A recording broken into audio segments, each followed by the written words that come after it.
Mike, welcome back to Tuscaloosa. I hope you're having a great day. Thanks. I appreciate it. Yeah, it's been a busy day. I don't know why, but it's been one of those days.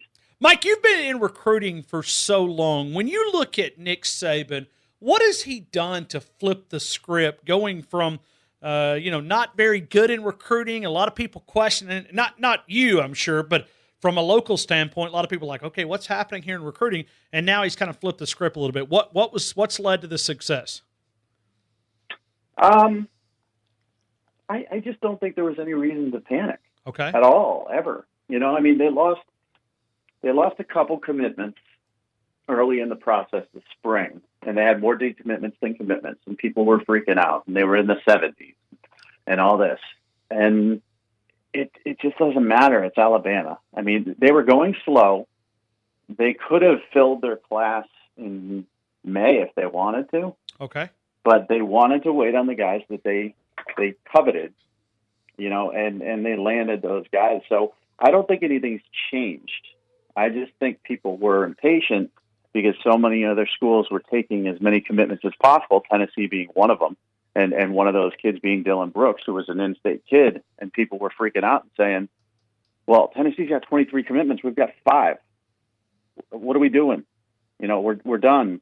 It's over. And I'm like, you got to get some perspective. I mean, sure, this is Alabama recruiting. It's never going to be bad as long as Nick Saban's there. Mike, as long as you've been in the business, is Nick Saban the best recruiter that you've ever seen? Second best. Okay. And people are going to freak about that, and they're going to go, oh, you're crazy. He won 8 out of 9 or 8 out of 10 recruiting titles for rivals. Urban Meyer is the best. And the reason for that is Urban Meyer was able to recruit nationally, and Urban Meyer was able to sell stories to kids that nobody on earth should ever believe. And he was able to go up north at Ohio State and recruit the Southeast as if it was his own, and win a national championship up there. So Saban's 2, but Urban is that guy. They're different sales approaches. So if you're going to buy a car, Urban Meyer's the guy that's going to sell you on the cup holders, to the sound system, to how comfortable the back seats are. And Nick Saban's going to sell you on gas mileage and the practicality of it all. Both are successful approaches, but Urban's going to charm you, and Saban's going to just be direct with you. And that's why they're 1A and B, I guess, but Urban Meyer's first for me. When you look at Nick Saban's evaluation, is this something that you see? Because we've been told that he kind of uses that NFL model. I think you got to go back to I'm not sure exactly whose model it is, but the evaluation that he uses is kind of unique. What do you know about it? Well, I mean, first of all, he's a tremendous talent evaluator, but he is able to read kids early in the process as far as their want to, their willingness to buy into the program. Okay. He doesn't mess with fools. And so he doesn't strike out a lot when he's talking about an elite football player. Most of the 5 stars that commit to Alabama end up in the first round of the NFL draft. I think half of them.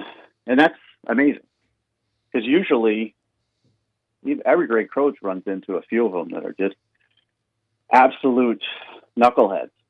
And the knucklehead factor at Alabama is very low. And I think that's probably his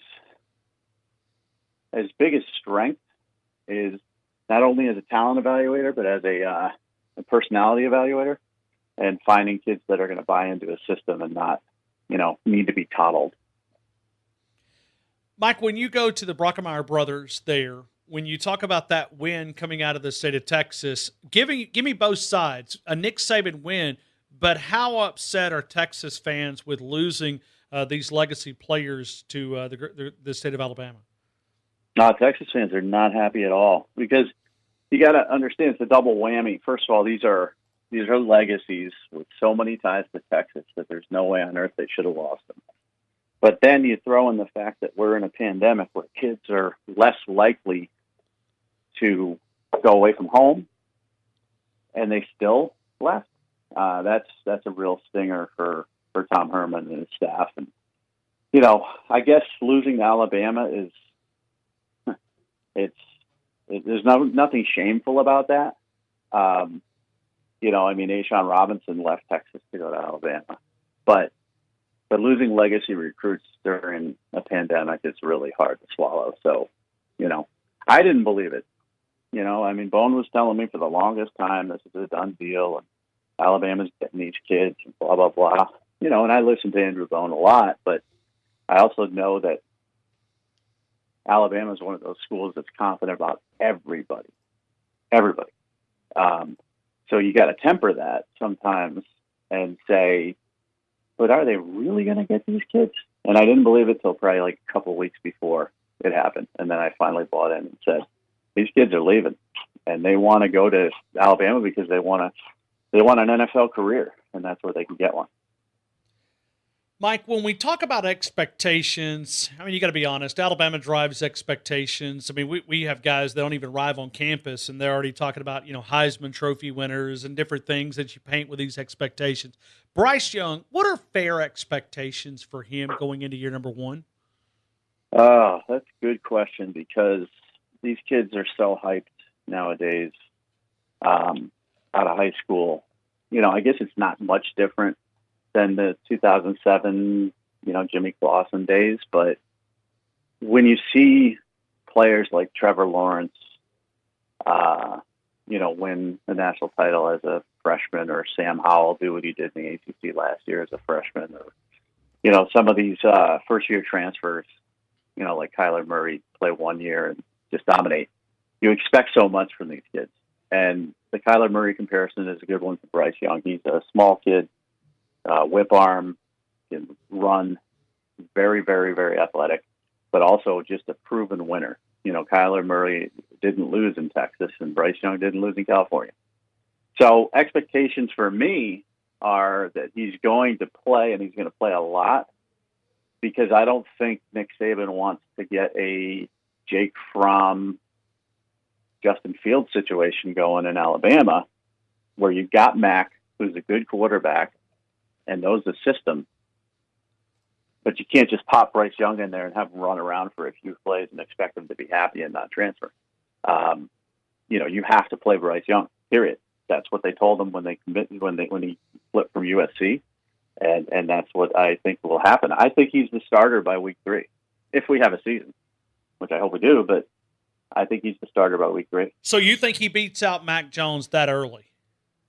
Yeah, I do. And it's nothing against Mac Jones. I think Mac Jones is your typical Alabama quarterback pre-Tua, a very solid guy who doesn't make mistakes, has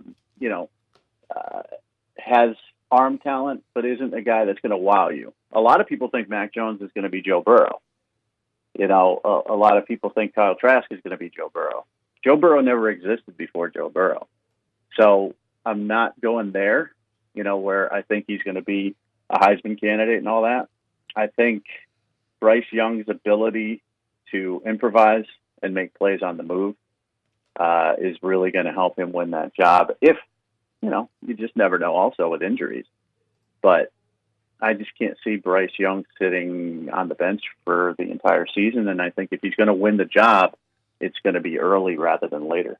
We're talking to Mike Farrell, Rivals Mike on the Twitter account. Find him there. We're talking to Mike Farrell, the director of recruiting for Rivals.com, Bama Insider, the local website. Going back to that, I'm looking at people that, as part of our staff, interns at the University of Alabama that work with us throughout the summer.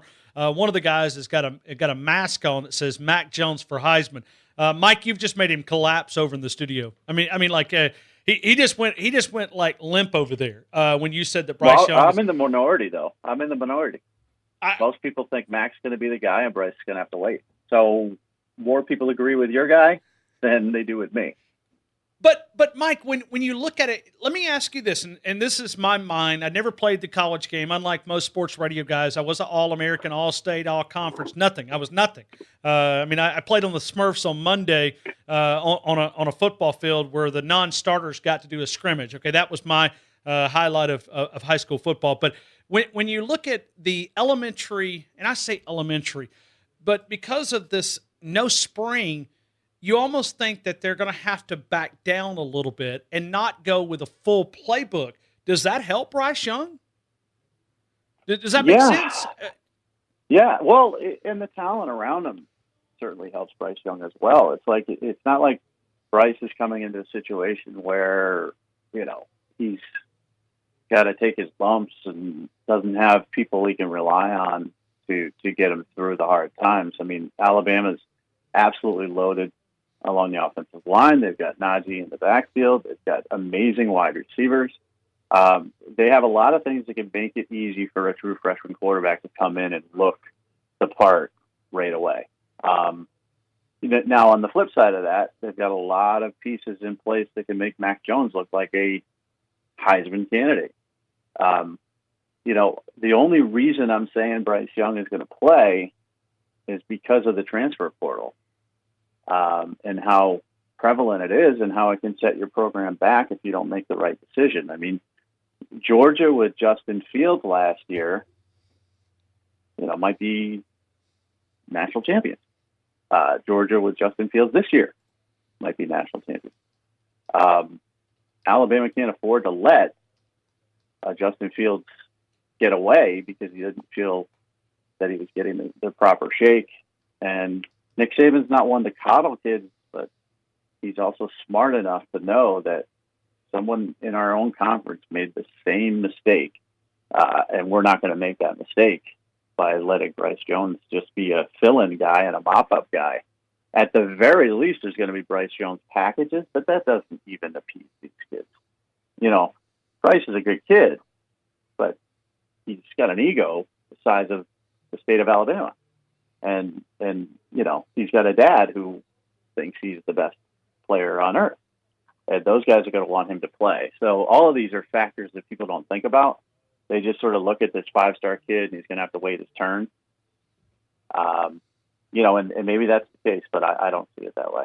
So when you look at modern day high school out there, and the head coach Bruce Rollinson said that he was the greatest quarterback they've had, maybe I'm paraphrasing, but maybe I'm saying it incorrectly. But I mean, he labeled him as the most talented kid quarterback, and they've had some great ones come through that program. Is that a valid statement?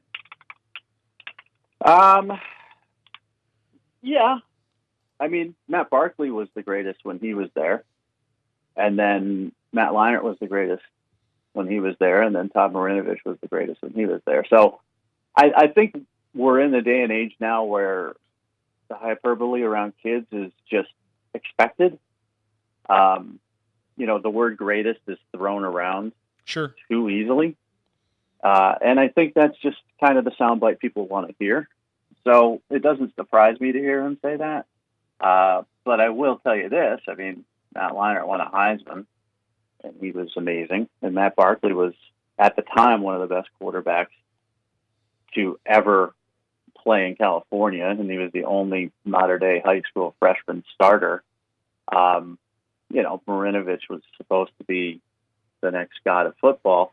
These are all tremendous football players. So if Bryce Young were at a school where there was nobody like that, I could say that. But I can't agree with that statement right now.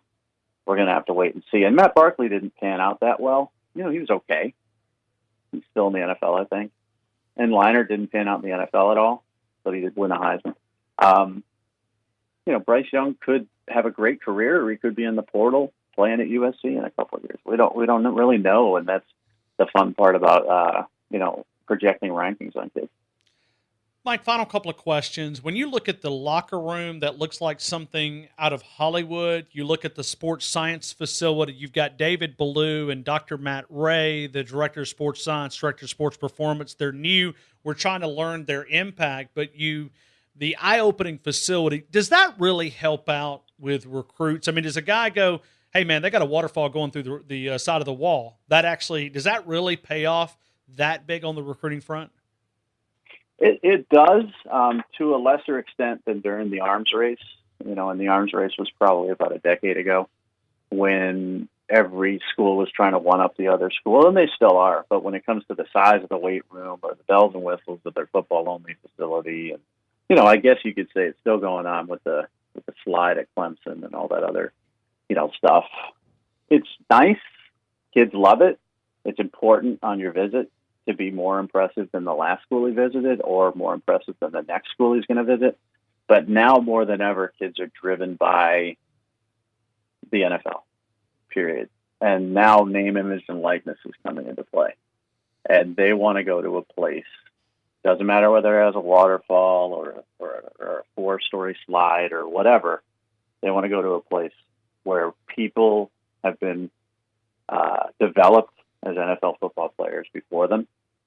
And that's why the Meyer brothers went to Alabama. I don't think they're in love with Nick Saban. I don't think they have an affinity for Tuscaloosa. I think they know that they're going to go there. They're going to play for national championships, and they're going to, Tommy's going to be Jonah Williams, and James will be, who was the center who was drafted recently for the Midwest? Ryan Kelly? Can't remember. Ryan Kelly. There you go. That's what the kids are looking at. So, the arms race isn't over, but it's not nearly as important. Mike, I appreciate the conversation here in Tuscaloosa. Week number 3, Bryce Young will be the starter in Tuscaloosa, according to Mike Farrell. That's his prediction, right?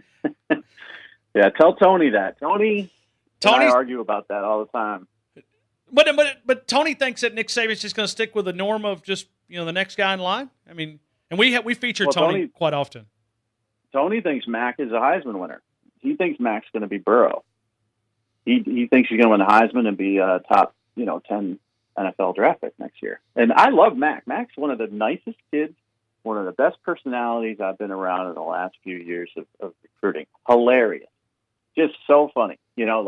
Always with a joke about some other kid or making fun of this, that, and the other. Just a joy to be around.